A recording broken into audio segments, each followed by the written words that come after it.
Awal cerita di sebuah negara yang bernama Estonia pada tahun 2007, yang di dalam negara tersebut terdapat sebuah rumah sakit jiwa yang cukup ngeri, di mana di rumah sakit jiwa tersebut telah dihuni oleh pasien wanita yang bisa dibilang tidak bisa dianggap remeh, bahkan cukup ditakuti oleh para dokter dan petugas-petugas yang ada di sana. Di hari pertamanya bekerja, seorang instruktur terapi seni bernama Anna terlihat sedang ngobrol dengan Dr. Novoti terkait job seperti apa yang harus saya lakukan, Pak. Tiba-tiba salah satu petugas di sana mengabarkan bahwa pasien paling ditakuti tersebut tidak ada di dalam ruangannya, hingga alarm darurat pun langsung dipencet saat itu juga. Lina. Di hari pertamanya bekerja, Anna justru secara tidak sengaja bertemu secara first impression dengan pasien wanita yang paling ditakuti tersebut. Dan ya, dia adalah Lena. Mum or Dad work here? Is that me? Now.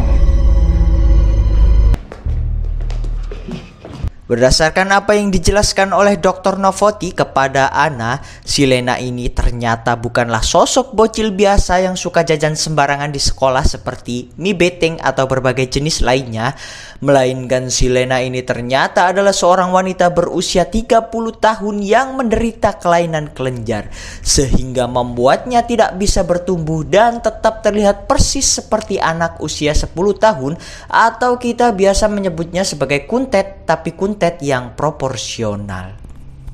Dengan segala kekurangan yang dimilikinya, ternyata si Lena ini tidak merasa insecure sama sekali ataupun merasa takut dibully oleh teman-temannya.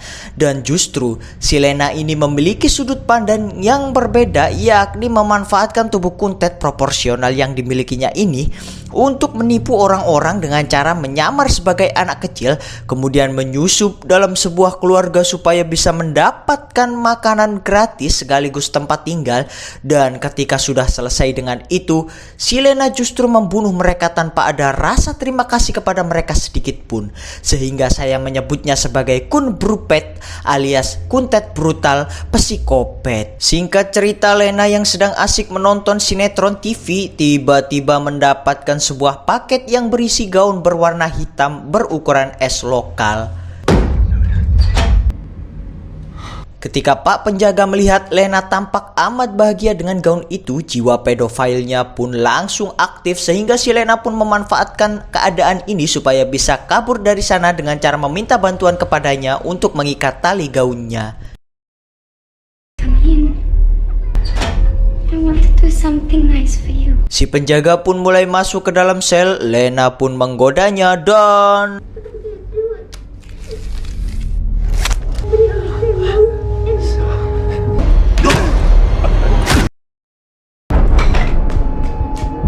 dengan menggunakan kartu akses milik penjaga, Lena pun dengan sangat mudah melewati kumpulan pintu yang ada di sana, hingga akhirnya ia pun kepergok oleh petugas yang ada di depan.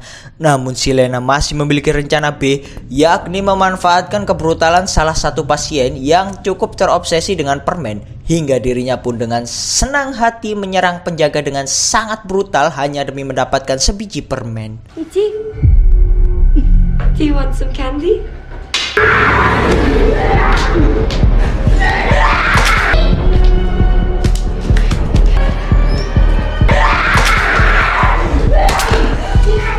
Sebelum meninggalkan RSJ, Lena yang cukup cerdik pun mematikan sistem CCTV supaya tidak ada penjaga yang mengetahui bagaimana dia bisa kabur. Anna yang mengetahui kebrutalan para pasien di sana memutuskan untuk resign saat itu juga. Dan tepat sebelum ia pergi, tiba-tiba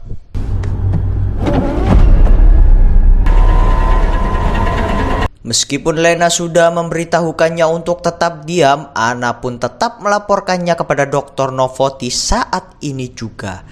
This job isn't for me. Singkat cerita, ketika hari sudah mulai larut malam, Anna pun langsung balik ke rumah. Namun tiba-tiba ia melihat bahwa bagasi mobilnya terbuka dengan sendirinya, sehingga membuat Anna mulai panik. Kemudian ketika Anna mulai masuk ke dalam rumah, setelah Lena sudah membereskan Anna, dirinya yang cukup terobsesi untuk bisa menyusup ke sebuah keluarga pun mulai mencari info anak hilang di Amerika yang berusia 9-12 tahun. Namun secara tak disengaja, Lena justru menemukan seorang anak yang mirip sekali dengannya dan dia bernama Esther. Dengan style bocil usia 10 tahun, Lena pun akan memulai aksinya itu. Namun ketika ia akan meninggalkan rumah itu, dirinya justru mendapati bahwa Anna masih hidup dan kemudian berkata, "Loh, Lur, kok ci urip?" Singkat cerita, setelah menonton pertandingan pedang-pedangan anaknya yang bernama Gunner, betapa bahagianya sepasang suami istri yang bernama Ellen dan Tricia ketika detektif Donan tiba-tiba mengabarkan bahwa putri bungsu mereka telah ditemukan dan berasumsi bahwa Esther telah diculik oleh seorang perempuan hingga kemudian membawanya ke Rusia dan mengadopsinya sebagai anak. Tricia pun langsung menjemput putrinya di Rusia sendirian karena suaminya Ellen sedang sibuk. Can I see you? It's me. It's Mommy.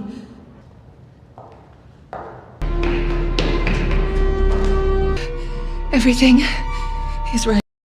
Namun ketika sedang di pesawat, Tricia yang menunjukkan foto neneknya Esther, Lena yang tidak mengerti siapa orang itu pun menjawab, "OMG, aku sudah tidak sabar banget untuk bertemu dengannya, Bu."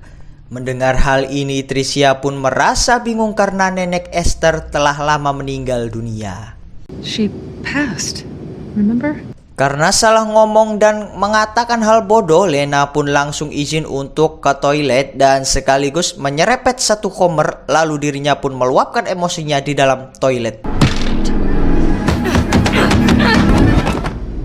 Sesampainya di Amerika, Tricia yang ingin melihat kalung milik Lena, secara refleks ia menahannya dengan sangat frontal.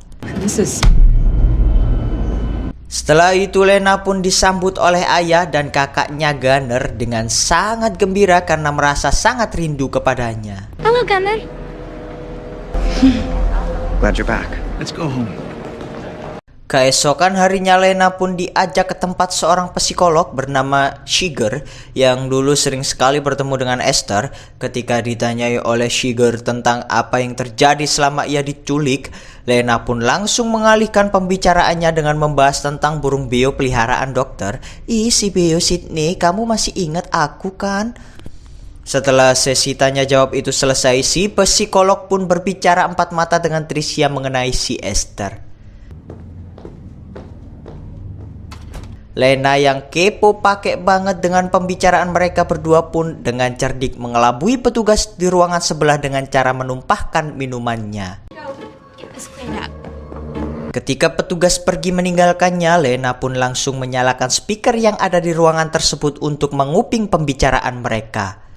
Ternyata si psikolog mengatakan bahwa Esther memiliki aksen yang cukup berbeda dari sebelumnya dan anehnya, ia salah menyebutkan nama burung peliharaannya karena Sydney ternyata bukanlah nama burung beo itu, melainkan nama burung beo lainnya yang berjenis makau dan ukurannya jauh lebih besar dari si beo itu. Supaya Tricia tidak semakin curiga, lagi-lagi dengan kecerdikannya, Lena merobek bajunya sendiri dan berpura-pura telah disakuti oleh bocil yang ada di dekatnya. Dan bocil itu pun hanya tewa-tewe saja tanpa mengatakan apa-apa. Ketika dalam perjalanan pulang, Lena pun justru mendapati bahwa detektif Donan secara diam-diam memotretnya dari kejauhan. Sesampainya di rumah, Ellen yang berprofesi sebagai pelukis terkenal pun memperlihatkan karya-karyanya dan secara tak sengaja menemukan foto-foto beserta koran yang ditempel di sebuah papan selama Esther menghilang. There's no use dwelling on the past. You want to draw me? Yeah. Lena pun mencoba melukis Ellen secara langsung dan betapa terkejutnya Ellen melihat bakat melukis anaknya yang masih berusia 10 tahun. Loh, gak ngerti le umurnya asli 30. Malam hari telah tiba. Tricia secara tak sengaja menemukan buku harian milik Lena dan ketika ia akan melihatnya, tiba-tiba Lena datang memergokinya dan mengatakan supaya jangan pernah mengganggu privasinya. Setelah itu, Lena pun menemukan buku harian milik Tricia dan membacanya supaya lebih mengetahui seperti apa karakternya. Ketika makan malam sedang berlangsung, tiba-tiba Detektif Donan pun mendatanginya untuk bersilaturahmi sekaligus mengucapkan selamat untuk Esther yang telah kembali bersatu dengan keluarganya. Esther pun berpura-pura mengambil air minum di dapur supaya bisa menguping pembicaraan mereka. Ternyata kedatangan si detektif adalah bermaksud mengadakan pertemuan bersama si psikolog Shiger untuk membicarakan lebih lanjut tentang si Esther ini. Namun tiba-tiba Lena datang dan mengatakan bahwa besok Tricia sedang ada janji lain sehingga pertemuan mereka pun ditunda menjadi esok lusa. Welcome home, Esther.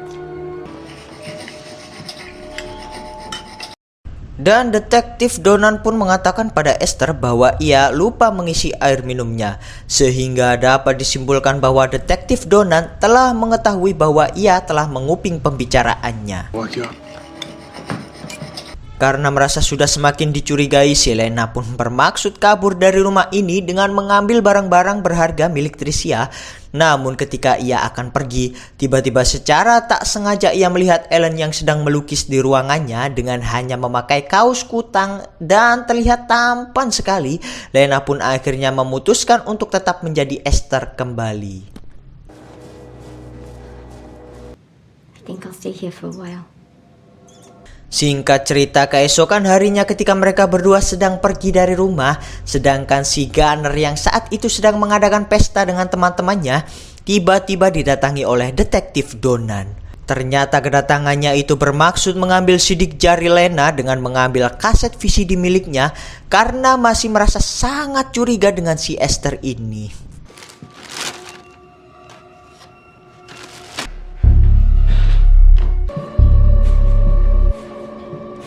Lena yang mengetahui kasetnya diambil pun merasa sangat kesal hingga jiwa psikopatnya pun mulai aktif dan langsung membuntuti detektif tersebut. Ketika Tricia sudah kembali ke rumah, ia pun masuk ke rumah Lena yang sedang terbuka. Karena mendengar suara shower yang menyala, ia mengira bahwa anaknya sedang mandi hingga akhirnya ia pun membaca buku harian milik anaknya itu.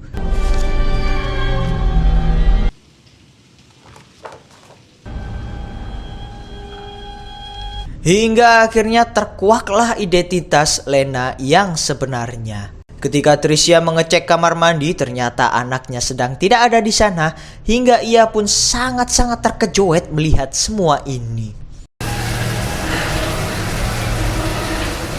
Sementara di sisi lain, lebih tepatnya di rumah Detektif Donan, si detektif yang memeriksa sidik jari Esther akhirnya mendapati bahwa tidak ada kecocokan di antaranya dan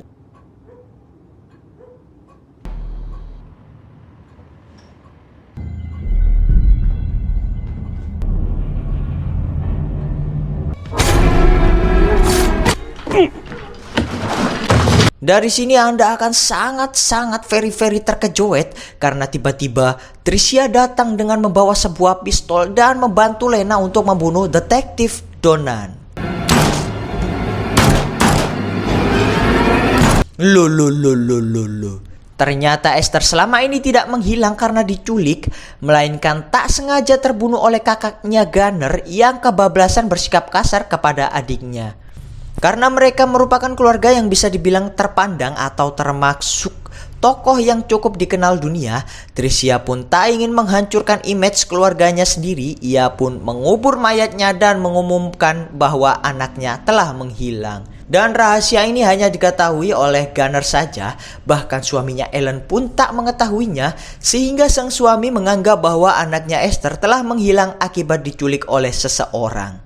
Tricia pun meminta kepada Lena untuk terus menjadi Esther supaya sang suami tetap semangat dalam menjalani hidupnya. Untuk menghilangkan jejak mayat si detektif, Tricia pun menghilangkan semua sidik jari yang tertinggal di sana dan membuangnya ke tempat anaknya Esther. One thing worse than the death of a child.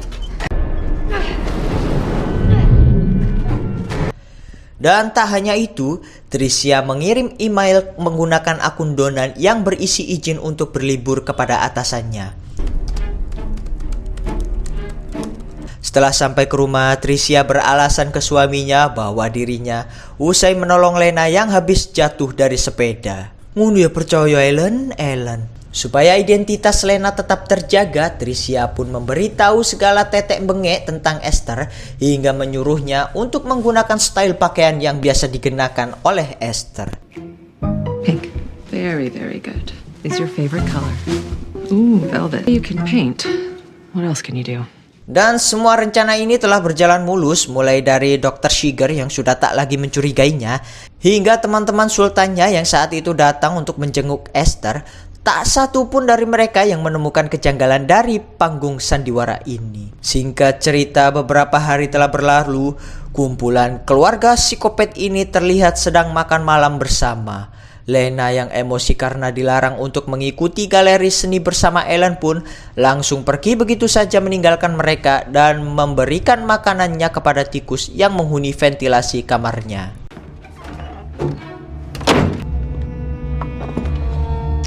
Ellen yang tak tega melihat anaknya cemberut, dirinya pun membujuk Lena dengan cara mengajaknya melukis bersama di ruangan kerja.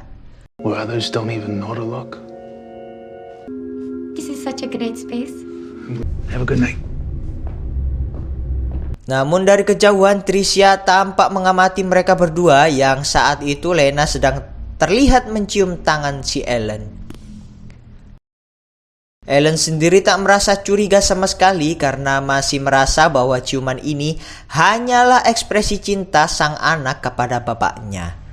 Namun sebenarnya dalam hati Lena telah menyimpan benih-benih cinta kepada Ellen sampai-sampai si Lena ini ingin merebutnya dari Tricia.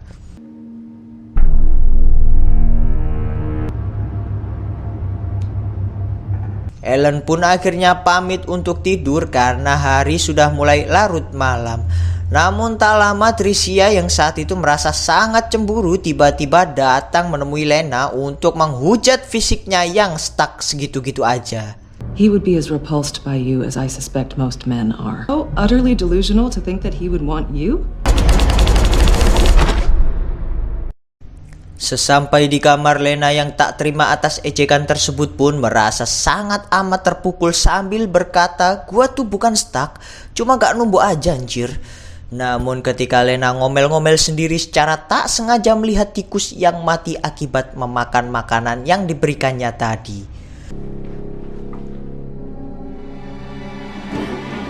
Hal ini pun membuatnya sadar bahwa ternyata Tricia bermaksud membunuhnya secara diam-diam.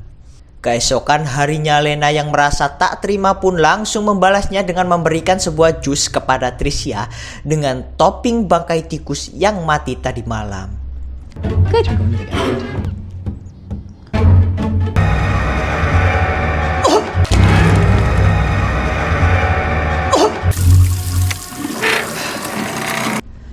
Hanya berhenti di sini, ternyata Lena juga bermaksud membunuh Tricia dan Gunner dengan cara mendorongnya ke dalam jalur kereta saat akan mengantar Ellen ke galeri seninya.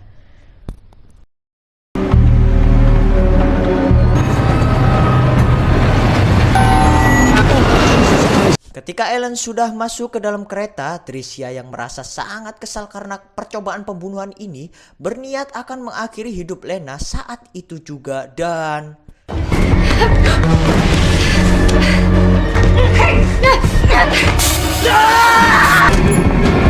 Lena pun berhasil kabur dengan menggunakan mobil milik Tricia. Tricia pun tak tinggal diam dan langsung menghubungi polisi kenalannya untuk mengantarkannya kembali ke rumah. Tanpa banyak basa-basi, Tricia yang sudah sampai di rumah pun langsung akan mengeksekusi Lena saat itu juga dengan settingan seolah-olah dia bunuh diri. Tricia yang dibantu oleh Gunner pun bermaksud menyayat urat nadi Lena dengan menggunakan sebuah gunting, namun tiba-tiba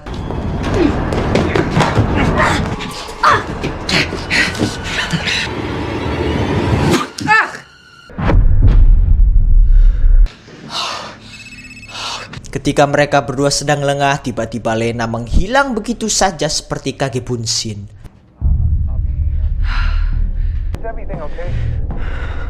Dengan menggunakan pedang anggarnya, Gunner pun terus mencari Lena di setiap sudut rumahnya, namun tiba-tiba Come on out, Esther.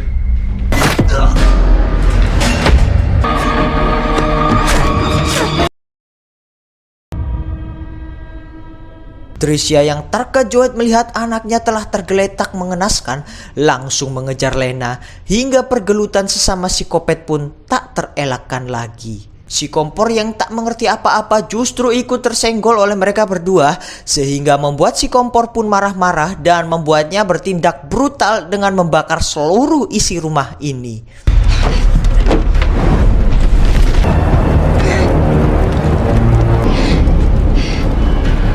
Ellen yang baru sampai ke rumah pun merasa sangat panik karena melihat rumahnya yang sudah dipenuhi api.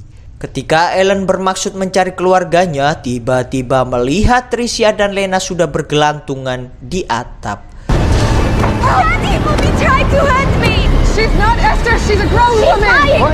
Tricia pun berusaha menjelaskan kepada Ellen bahwa si Esther ini sebenarnya bukanlah anaknya, melainkan sosok wanita dewasa yang sangat manipulatif dan juga psikopat bernama Lena. Namun karena tangan Tricia sudah mulai kram otot, dirinya pun harus terjatuh hingga kepalanya terbentur pinggiran taman. Lena pun berhasil diangkat oleh Ellen, namun ketika ia mulai merenungi kata-kata istrinya, dirinya pun langsung memandangi gigi Lena untuk memastikan apakah dia benar-benar anaknya. Namun ketika Ellen memegang pipinya, tiba-tiba gigi Lena pun mulai merongsok ke depan hingga membuat Ellen sangat terkejut dan...